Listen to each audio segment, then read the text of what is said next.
Everyone has a dream. Open up a youth center. Fashion company. A film actor. But only some choose to chase them. Do I really believe that I've got what it takes? This is Dream Quest. I think I'm gonna encounter something big here.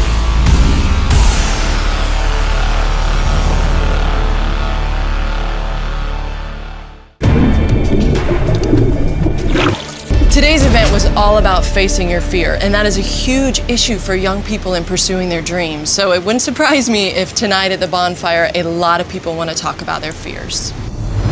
All right, man, you guys did so good today. Every single one of you went beyond what you thought you could do, and I'm super proud of you guys. Y'all are awesome.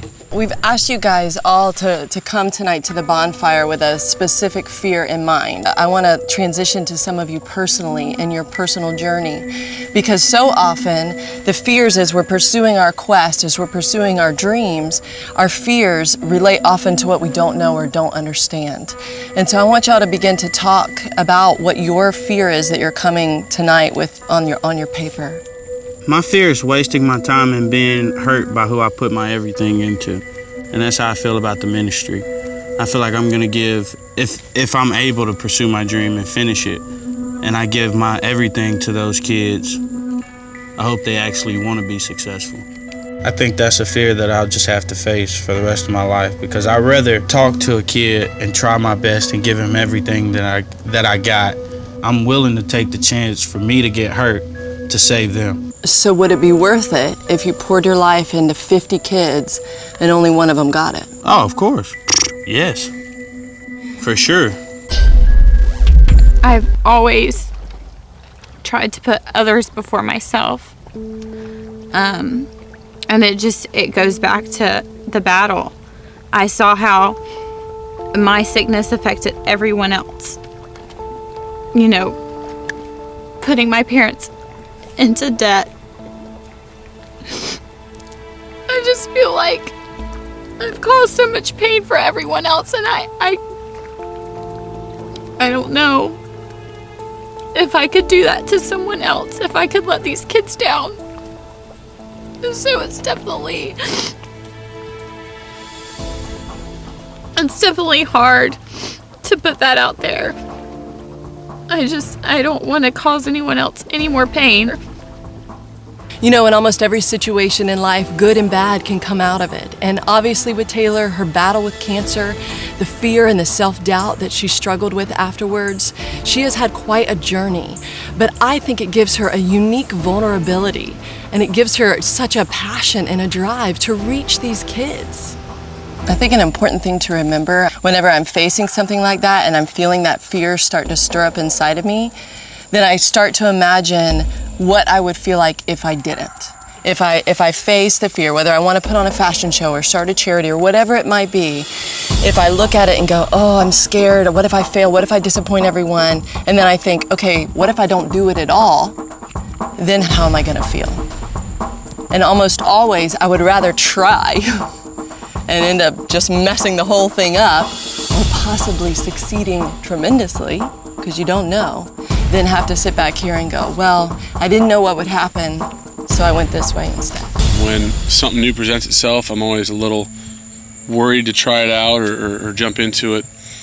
And even with sports broadcasting, you know, I'm worried if I get an information business card from somebody, or a contact from this guy, and I'm afraid to give him a call, or I'm worried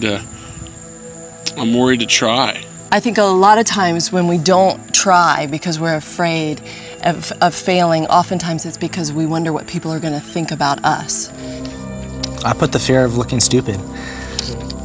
That's why the performance on the pier was so challenging for me, is because that's essentially what the challenge was. Yeah. It's amazing how different people view you than you think that they view you.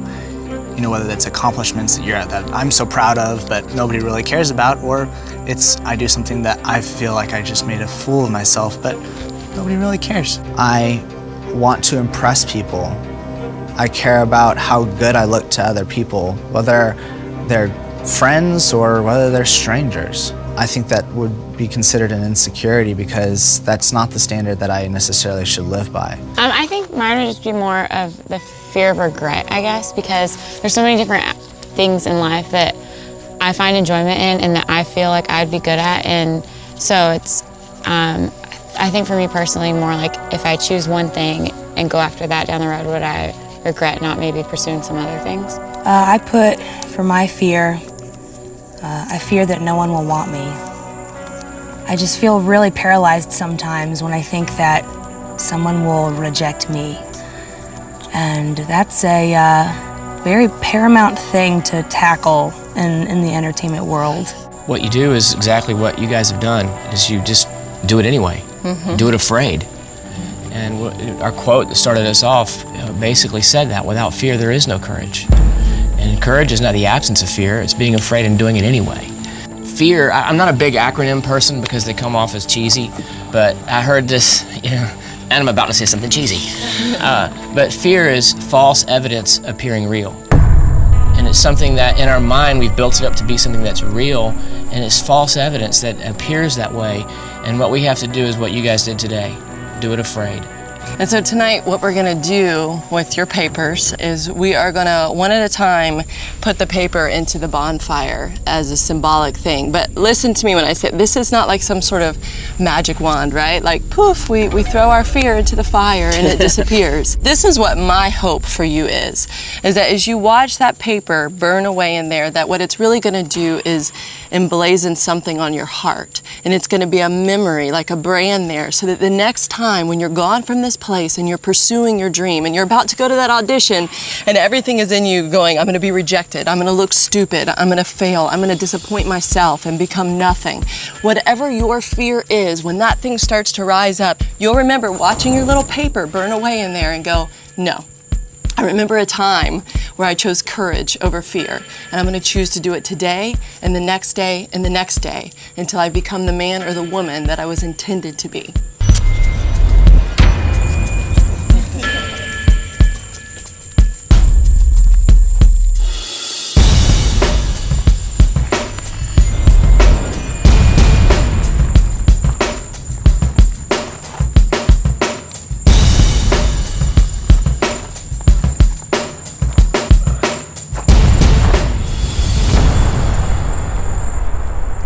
That felt weird. Good. Why'd it feel weird? It's almost like promising yourself that you have to fight harder against what you're terrified of. It does feel weird sometimes, Timmy. Let me tell you guys something, in case no one's ever told you this before. It's okay to fail. Don't be afraid to fail. It's okay to fail. Just don't fail to try. It is my hope for all of you that as you go forward, that this moment of watching your paper burn in there is going to be a constant reminder to you that there is no limitation in front of you, that courage is pushing through that fear and doing it afraid, and your success, your dream, is sitting right there on the other side waiting for you to grab hold of it. Well, yesterday's event was awesome, but guess what I have right here? Cue card for today. So Timmy, I'm gonna ask you to read our cue card. Success is a little like wrestling a gorilla. You don't quit when you're tired, you quit when the gorilla is tired. Robert Strauss, diplomat and Presidential Medal of Freedom recipient. Can I take a guess on what that means? Go ahead. We're wrestling gorillas today. Yes! And most likely in the water. And most likely in the water. Water gorillas. So seriously, as you're pursuing your dream and you're really chasing after the vision that you have for your life, there are gonna be days, and unfortunately sometimes even weeks, where you feel like you're wrestling a gorilla, where it's just hard. And in those moments, you gotta have the spirit of the finisher. You gotta press on, persevere, and not give up, because that's really the breaking point. That's the point where you decide whether you're gonna achieve it or not. Well, obviously you guys know this is the second event in round 3, individual competition. That's why you already have on your rash guards. That means there is this event and one more to determine who will join Sydney and Holden in the finals and have a chance to pitch and possibly win your dream. Go grab your quest bags and make your way out to the vans, and we'll move on over to the event. Sounds good.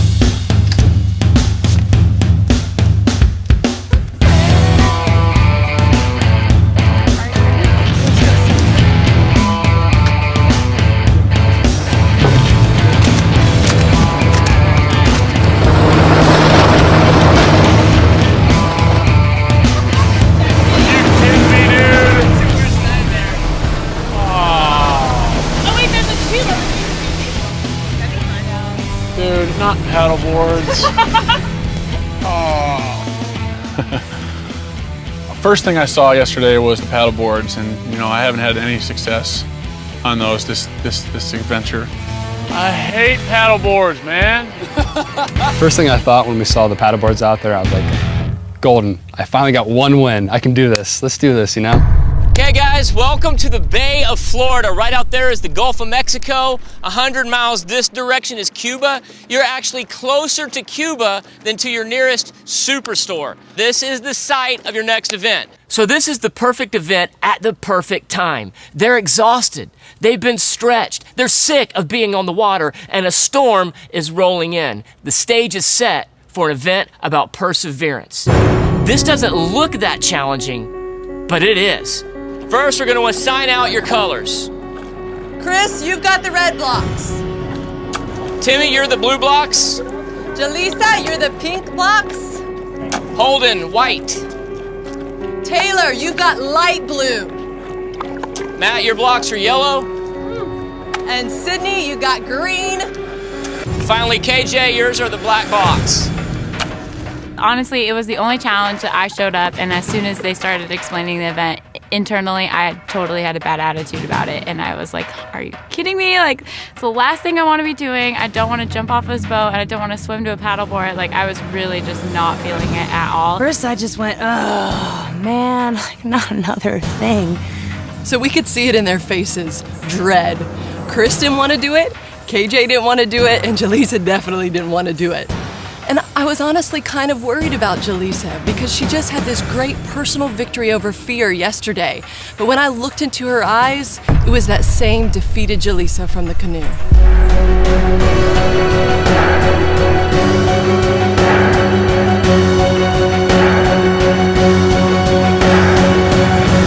Each of you will be given a coconut. You'll jump in the water with the coconut and swim to your paddleboard. Once you reach your paddleboard, you'll get on your paddleboard, stand up. You have to chase down your bag of blocks. Once you reach your bag of blocks, get on your paddleboard and build a tower. A tower is 2 sides and a top.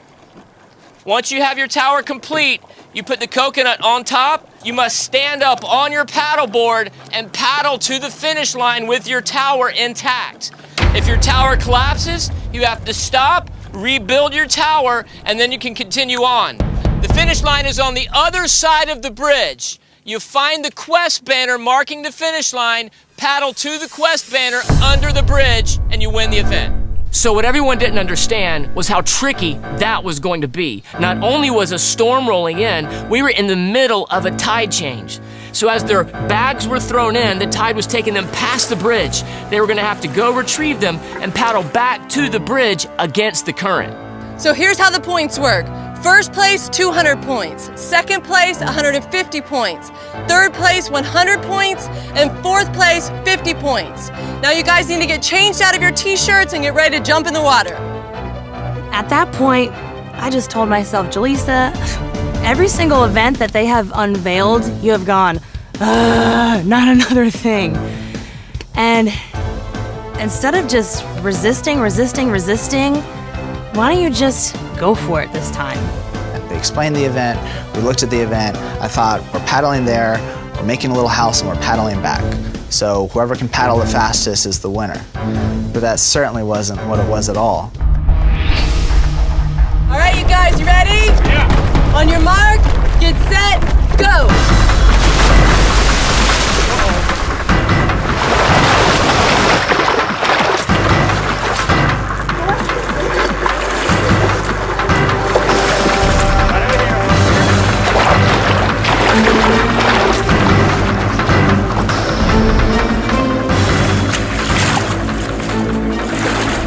My first thought was to look at Sydney because I totally underestimated her in the water course challenge, and she, got on her board and took off faster than anyone. And I was like, you know what? Just forget it. Forget Sydney. Forget Holden. Forget Matt. Forget everything. Just look to your board and do your best because I know you can do this. Like, just take it one step at a time.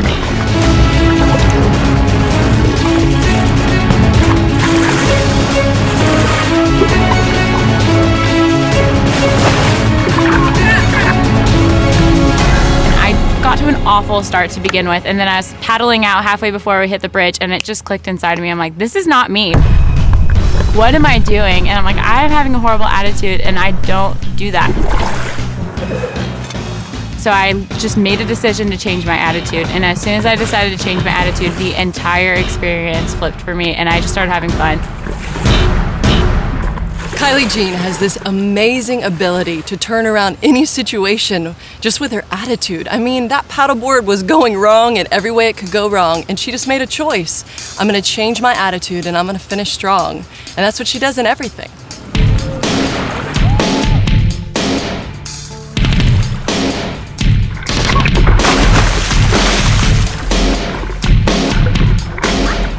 I saw Matt out of my peripheral a couple times, especially when we were getting to the bridge. And then as soon as I found my blocks, I didn't think about anyone else.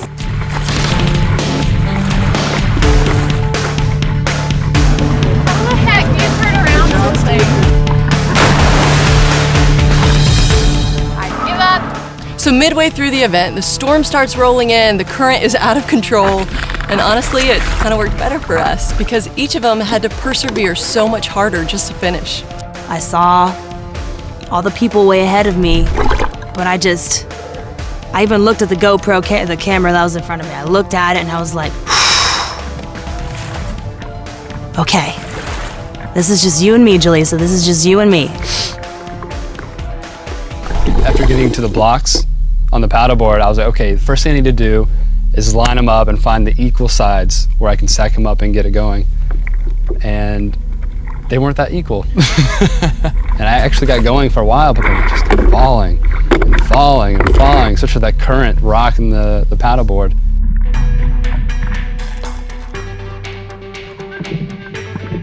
The first time it fell off, everything fell off, and those things, they just spread as quickly as they possibly could. I felt like the clumsiest person ever. I'm like wailing around trying to get my coconut and my 5 different pieces of wood.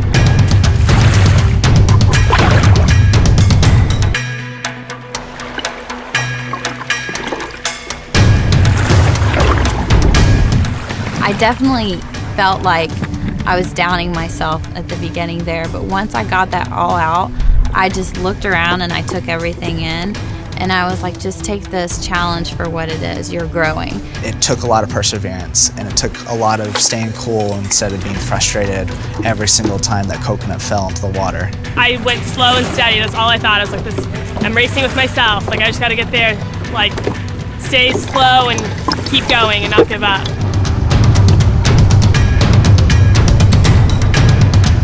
I looked at everyone else and they were past the bridge, and at that point I was just like, let me on the boat. That was the first time I actually gave up. I let my anger get to me on that one.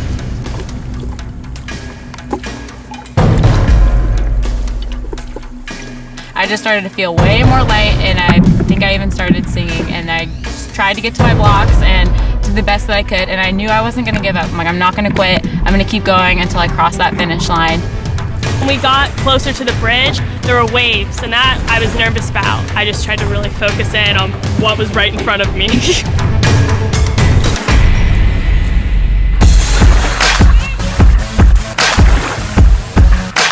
I'm happy. Sydney hustled us again. She didn't tell us that she's been paddleboarding for a while now.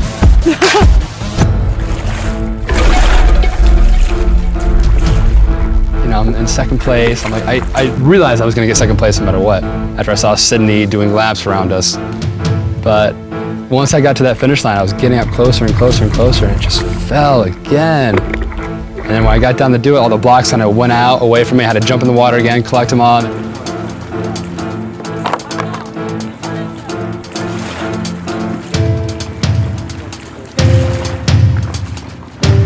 My construction never fell. It was constructed the right way at the right time. I just kept like, it was so hard, just a tunnel vision to that finish, like just concentrate, go, go. And I was still behind some people, but slowly it was like this.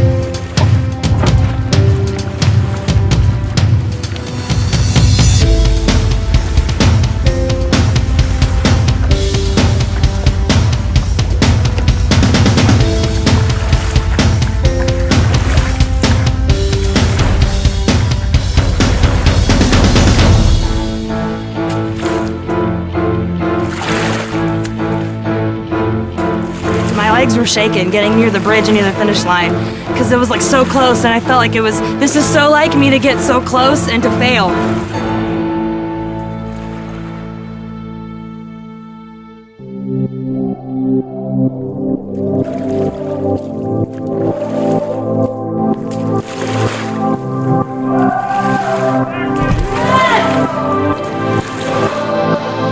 You can start a fire with one spark.